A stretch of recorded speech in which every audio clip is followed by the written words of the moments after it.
तो निश्चित रूप से भाजपा को सत्ता से बेदखल कर देंगे। भाजपा खेमे के अंदर बेचैनी है। आपने देखा महाराष्ट्र के केस में क्या हुआ, एनसीपी को तोड़ने का काम किया। नमस्कार, मैं मनीष और आप देख रहे हैं एक न्यूज़ 24। हमारे साथ मौजूद हैं आरजेडी के एमएलसी रामबली सिंह चंद्रवंशी जी। रामबली जी, लालू प्रसाद यादव का कहना है कि अभी मैं दिल्ली इलाज करने के लिए जा रहा हूं, इलाज करवा के आऊँगा तो भाजपा का इलाज करूँगा, क्या कहेंगे आप?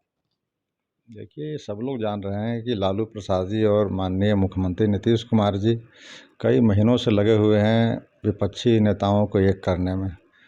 और अभी चुनाव का वर्ष है, तो चुनाव के वर्ष में ये बात सबसे प्रमुख है कि विपक्षी एकता अगर कायम हो जाएगी तो उनके वोटों को प्रतिशत के आप जोड़ेंगे तो निश्चित रूप से भाजपा को सत्ता से बेदखल कर देंगे।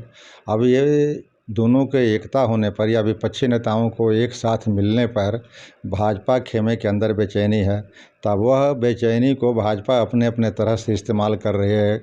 आपने देखा महाराष्ट्र के केस में क्या हुआ, एनसीपी को तोड़ने का काम किया, बिहार के अंदर भी खेलाऊ करने की कोशिश कर रही है। तो ये उसी का रिपरकशन है, उसी का साइड इफ़ेक्ट है।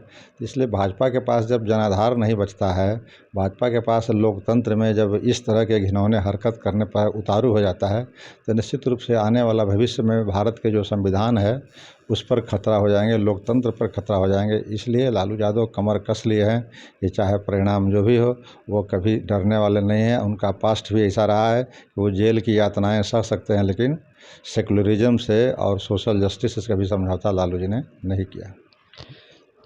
लालू परिवार पे चार्जशीट दायर किया गया, इसके बाद भाजपा का लगातार हमला है और कहा जा रहा है कि तेजस्वी यादव में अगर नैतिकता बची हुई है तो इस्तीफा दे देना चाहिए। आपका क्या राय है? देखिए, एक बात, आप चार्जशीट की बात करें तो चार्जशीट की पहले की बात थोड़ा स्थिति को समझना पड़ेगा। यह जो भारतीय जनता पार्टी की सरकार है केंद्र में, तो वह अपने संवैधानिक संस्थाओं का दुरुपयोग कर रही है। और जब तक संवैधानिक संस्थाएं निष्पक्ष नहीं हो जाती है तब तक संवैधानिक संस्थाओं का जो है अवमूल्यन होगा और राष्ट्र में एक ऐसा स्थिति आ जाएगी, अराजकता की स्थिति उत्पन्न हो जाएगी।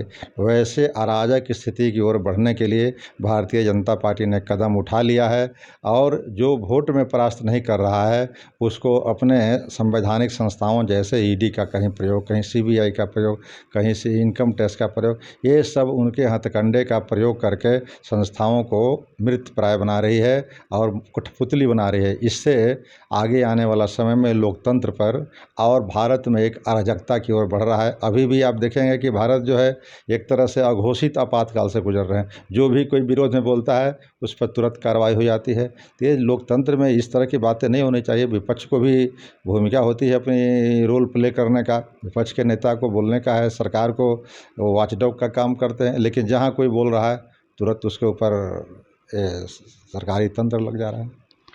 के पाठक और बिहार के शिक्षा मंत्री चंद्रशेखर जी के बीच जो तकरार देखने को मिला, इससे सरकार को कितना नुकसान हो सकता है?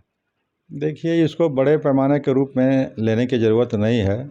शिक्षा मंत्री जी के द्वारा जो बयान हुआ है या जो शीर्ष पर बैठे हुए के पाठक जी का जो बयान हुआ है, वो दोनों बयान पर मुख्यमंत्री जी की नज़र है और मुख्यमंत्री जी बहुत जल्दी इन चीज़ों का पटाक्षेप कर देंगे। संवैधानिक संस्थाएं में अपनी अपनी मर्यादा होता है। रूल्स ऑफ एग्जीक्यूटिव बिजनेस के तहत दोनों का अपना अपना जुडिक्शन है। अगर जुडिक्शन का लक्ष्मण रेखा लांघेंगे तो चाहे जो भी व्यक्ति हो उन पर कार्रवाई होगी और इसका समाधान बहुत जल्दी में नीतीश कुमार जी माननीय मुख्यमंत्री कर देंगे।